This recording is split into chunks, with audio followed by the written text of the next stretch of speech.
Welcome to our மகா பெரிவா களஞ்சியம் channel.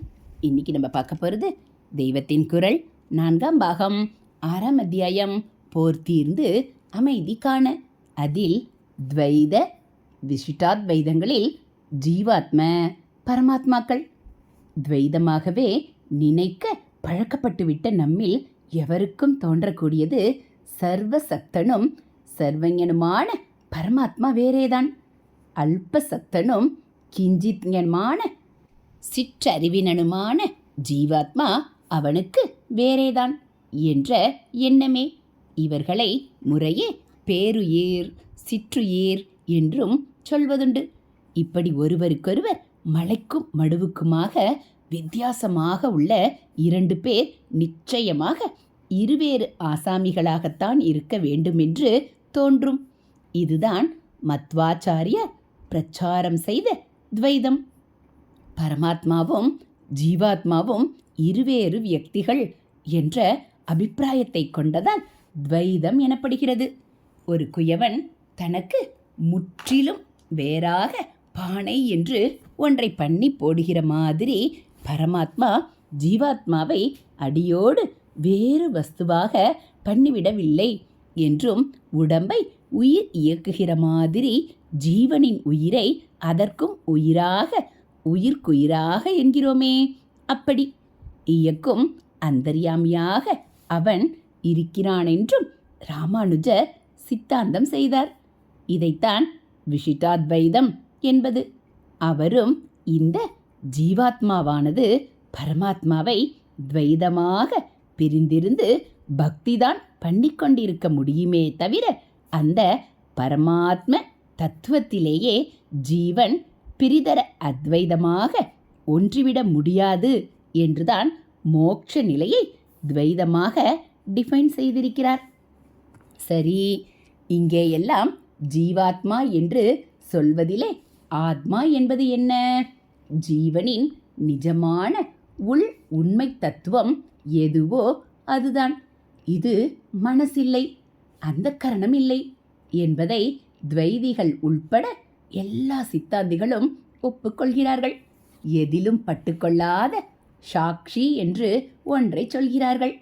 ஆனாலும் பட்டுக்கொள்ளாத சாட்சியின் ஸ்வானுபவத்தை பற்றி ஒன்றும் சொல்லாமல் துவைதமான ஈஸ்வரானுபவத்தை தான் மோட்சம் என்பதான ஜீவாத்மாவின் சுதந்திர சுபாவ அனுபவ நிலையாக சொல்லி முடித்து விடுகிறார்கள். ஜீவனின் நிஜ ஸ்வரூபமும் ஈஸ்வர ஸ்வரூபமும் சாஸ்வதமாக வேறேதான் என்கிற துவைதிகள் விஷயத்தில் ஜீவாத்மா பரமாத்மா என்ற 2 தினுசு ஆத்மாக்களை சொல்வதற்கு அதிக விளக்கம் அவசியமில்லை. மோட்சத்தில் ஆத்மாவின் நிஜ ஸ்வரூபத்தில் இருக்கும்போதும் அவர்களுடைய ஜீவன் அல்பசக்தன் என்றே முடிந்து போகிறான். இல்லாவிட்டால் இவன் எதற்காக மோட்சத்தில் ஈஸ்வரனுக்கு சேவை செய்து கொண்டிருக்க வேண்டும்? ஈஸ்வரனும் மகாசக்தன் என்பதோடு முடிந்து போகிறான். அந்த சக்திக்கு ஆதாரமாகவும் ஆனாலும் சக்தியை காட்டுவது என்ற துவைத காரியமில்லாததால் செயலற்ற ஒரே சாந்தமாகவும் உள்ள சத்தியம்தான் அவனுடைய நிஜஸ்வரூபம் என்கிற வரைக்கும் அவர்கள் போவதில்லை. இப்படி அநேக அல்பசக்தர்கள் அவர்களை ஆள்பவனான ஒரே ஒரு மகாசக்தன் என்று 2 இருக்கும்போது இவர்களை ஜீவாத்மாக்கள் என்றும் இவர்களை விட மிக உயர்வான ஈஸ்வரனை பரமாத்மா என்றும் சொல்வது பொருத்தந்தானே? சகல ஆதார சகல காரண நித்ய சுத்த முக்த சச்சிதானந்த பிரம்மம் என்பதே அவர்களுக்கு ஈஸ்வரன்தான். அவனும் ஜீவர்களும் என்றைக்கும் வேறு வேறாக இருக்க வேண்டியவர்களே என்பது அவர்கள் சித்தாந்தமாயுள்ளபோது ஜீவனை ஜீவாத்மா என்றால் பரமபதம் என்றும் பரம் தாமம் என்றும் சொல்லும் அவர்களுடைய மோட்ச லோகத்தில் இருக்கிற ஈஸ்வரனை பரமாத்மா என்று தானே சொல்ல வேண்டும். ஒரே ஆத்மா என்று பரமார்த்த சத்திய நிலையில் சொல்லும் அத்வைதிகள் விவகாரத்தின் பார்வையில் அது ஒரு பக்கம் ஜீவனாக அந்த கரணத்தால் கட்டுப்பட்டிருப்பதையும், இன்னொரு பக்கம் இந்த ஜீவனுக்கு மிக மிக உயர்ந்த பரமான அகண்ட சக்தியோடு மாயையால் ஈஸ்வரனாக இருப்பதையும் கருத்தில் கொண்டு ஜீவாத்மா பரமாத்மா என்று பேதம் கற்பித்தாற் போல பேசுகிறார்கள். துவைதிகளோ இது விவகாரத்தை வைத்து வெறுமே கல்பித்த பேதம்தான் என்று நினைக்காமல் இதுவேதான் சத்தியம், கீழ்ப்பட்ட ஜீவாத்மாவாக ஒன்றும் மேம்பட்ட பரமாத்மாவாக இன்னொன்றும் சாஸ்வதமான பேதத்துடனேயே உள்ளன என்று சொல்கிறார்கள். ஜீவாத்மா பரமாத்மா என்ற வார்த்தைகளை பற்றி இன்னும் கொஞ்சம் ஆலாபனை பண்ணி பார்க்கலாம். துவைதிகள் விசிட்டாத்வைதிகளையும் துவைதிகளில் சேர்த்தே சொல்கிறேன். ஜீவனின் ஆத்மாவை அத்வைதிகள் சொல்லும் நிஷ்கிரிய நிர்குண வஸ்துவாக சொல்வதில்லை, அதாவது காரியமும் குணமும் இல்லாத பொருளாக சொல்வதில்லை. ஆனாலும் அவர்களும் கூட இந்திரிய வியாபாரங்களில் போய் லோக விஷயானுபோகங்களில் ஈடுபடுவதாகவே ஜீவனுக்கு தற்போதுள்ள தன்மை அவனது நிஜமான தன்மை அல்ல என்றும், பிரகிருதி சேஷ்டிதங்களிலிருந்து இயற்கையின் சேஷ்டைகளிலிருந்து விடுபட்டு பிரகிருதிக்கு அப்பாற்பட்ட ஈஸ்வரனை அன்போடு நினைத்து அவனுக்கு ஆராதனை பண்ணி கொண்டிருப்பதுதான் ஜீவனின் நிஜ ஸ்வரூபமான ஆத்மாவின் சுபாவம் என்றும் சொல்கிறார்கள். அந்த நிலை இப்போது ஜீவனுக்கு தெரியத்தானே இல்லை. அதனால் தற்போது தப்பாக உள்ள ஜீவனுக்கு இவன் சரியான நிலையில் இருக்க வேண்டிய ஆத்மாவை தெரிவிப்பதற்காக இரண்டையும் வேறுபடுத்தி ஜீவன் வேறு ஆத்மா வேறு என்கிற மாதிரியாக ஜீவாத்மா என்று பெயர் கொடுத்தார்கள். அத்வைதிகள் பரமார்த்த நிலையில் ஜீவாத்ம பரமாத்ம பேதங்களை ஒப்புக்கொள்ளாமல் ஒரே ஆத்மாவைத்தான் சொல்பவர்களாயினும் விவகார உலகத்தை ஒப்புக்கொள்ளும் கீழ்நிலையில் ஜீவாத்மா என்ற கான்செப்டை ஏற்றுக்கொள்கிறார்கள்.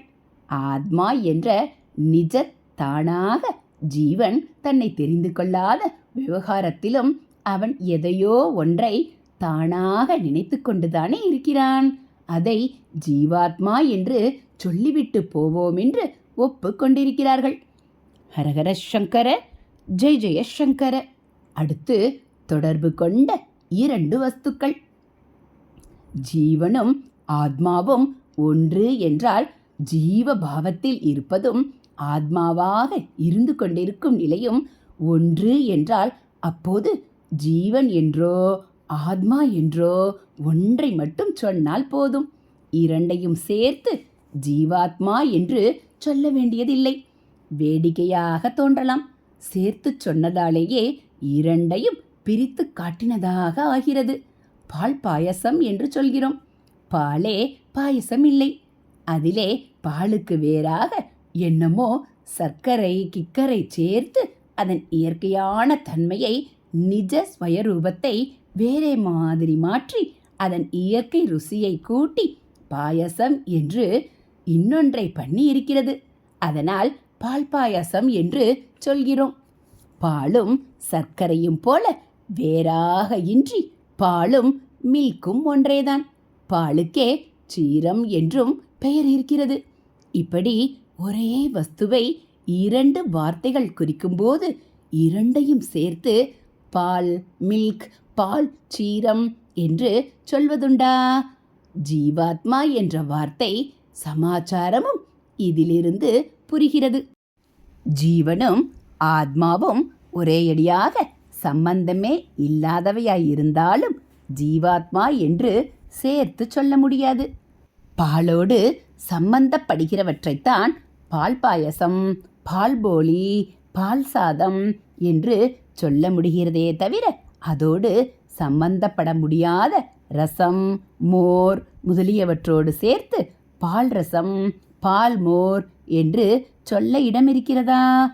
ஒன்றாகவேயும் ஆகிவிடாமல் ஒரே அடியாக சம்பந்தமே இல்லாமல் வேறு வேறாயும் இருந்து விடாமல் ஒன்றோடொன்று சம்பந்தப்பட்டு கொண்டு மட்டும் இருக்கும்போதுதான் இரண்டின் பெயரையும் சேர்த்து ஒரு வார்த்தை உண்டாவது. ஜீவனுக்கு தப்பான ஜீவத்துவத்தோடு இருக்கும் ஸ்திதி நிஜஸ்வரூபத்தை அறிந்து ஆத்மாவாய் இருக்கும் ஸ்திதி என்று இரண்டு இருப்பதாலும், ஆனாலும் இந்த இரண்டில் சரியானது எதுவோ அதுவேதான் தப்பாகவும் ஆகி இருக்கிறது என்ற சம்பந்தமும் அதே சமயத்தில் இருப்பதாலும் ஜீவாத்மா என்று இரண்டையும் சேர்த்து சொல்கிறோம். ஹரஹர சங்கர, ஜெய ஜெய சங்கர, மகா பெரியவாச்சரணம். இதுபோல் தெய்வத்தின் குரல் பகுதிகளை நீங்கள் தினந்தோறும் கேட்கணும் அப்படின்னா மறக்காமல் நம்ம சேனலை சப்ஸ்கிரைப் பண்ணுங்கள். கூடவே பெல்லைக்கானை கிளிக் பண்ணி ஆளுங்கிற பட்டனையும் அழுத்திடுங்க. தேங்க்யூ.